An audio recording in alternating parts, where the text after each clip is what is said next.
Hello everyone and welcome to LTSpice tutorials. In this tutorial we explained how to rotate and move the elements or components in LTSpice. These two operations might be very confusing and difficult to figure out for new learners of LTSpice. So let's immediately start. First of all, let's add several components.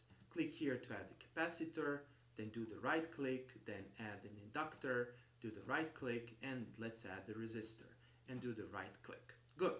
Let's now learn how to move these components. To move these components, we need to click here to go in the move mode, then click here, that is do the left click, and you will be able to move this resistor. If you want to move it to the final destination, you can simply click over here. Good. Then do the right click again.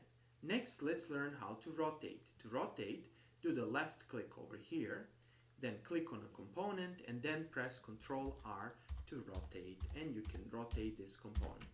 Okay, that's all for today and thanks for watching.